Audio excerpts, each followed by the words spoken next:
Hi అండి అందరికీ. ఈ వీడియోలో ఎన్నో ఆరోగ్య ప్రయోజనాలుకున్న మునగాకు కారం ఎలా ప్రిపేర్ చేసుకోవాలో చూసేద్దాం. ముందుగా గ్యాస్ ఆన్ చేసుకొని కడాయి పెట్టుకోండి.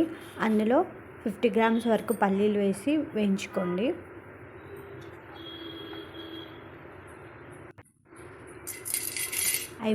అవి కొంచెం వేగిన తర్వాత దాంట్లోకి కొంచెం శనగపప్పు అండ్ మినపప్పు వేసి మిక్స్ చేసుకొని వేగనివ్వండి.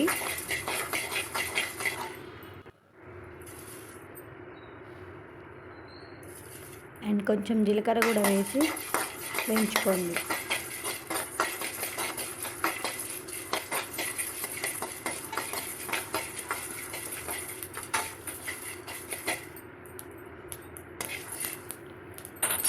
వేగిన తర్వాత పక్కకు తీసుకొని పెట్టుకోండి.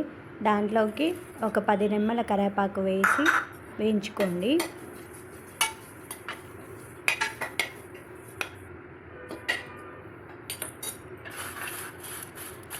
మీకు ఇష్టం ఉంటే ఆయిల్ వేసి కూడా వేయించుకోవచ్చు. సో ఇక్కడ చూడండి, కరివేపాకు నలిపితే ఇంకా వేగనట్టు కనిపిస్తుంది. సో కొంచెం సేపు వేయించి పక్కకు తీసుకొని పెట్టుకోండి. తర్వాత మునగాకు వేసి వేయించుకోండి. మునగాకు కడుక్కొని ఒక 1 డే పక్కకు పెట్టుకుంటే మంచి ఆకు వస్తుంది అండ్ ఈజీగా డ్రై అయిపోతుంది. ఇందులో పాలకూర కంటే ఐరన్ ఎక్కువగా ఉంటుంది కాబట్టి ఐరన్ డెఫిషియన్సీ ఉన్న వాళ్ళకి చాలా ఉపయోగపడుతుంది.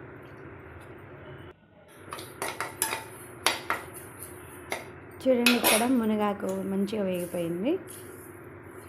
ఇందులో క్యారెట్ కన్నా విటమిన్ ఏ ఎక్కువగా ఉంటుంది. దానివల్ల సైట్ ఉన్న వాళ్ళకి చాలా బాగా ఉపయోగపడుతుంది.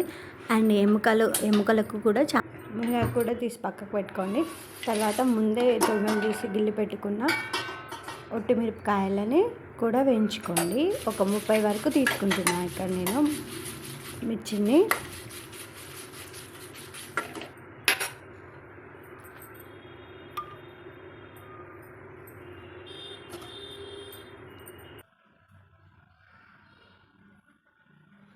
మిర్చి కూడా వేగిపోయిన తర్వాత పక్కకు తీసి పెట్టుకోండి. దాంట్లో ముందు వేయించిన పల్లీలు, శనగపప్పు అండ్ అవన్నీ మిక్స్ చేసుకున్న తర్వాత మిరపకాయలని కూడా మిక్స్ చేసుకొని మిక్సీ పట్టేయండి. తర్వాత దాంట్లోకి 2 టేబుల్ స్పూన్ సాల్ట్ వేసుకోండి. కరివేపాకు, మునగాకు, కొంచెం ఎల్లిపాయలు వేసి మిక్సీ పట్టుకొని సర్వ్ చేసుకోండి. ఎంతో టేస్టీగా హెల్తీగా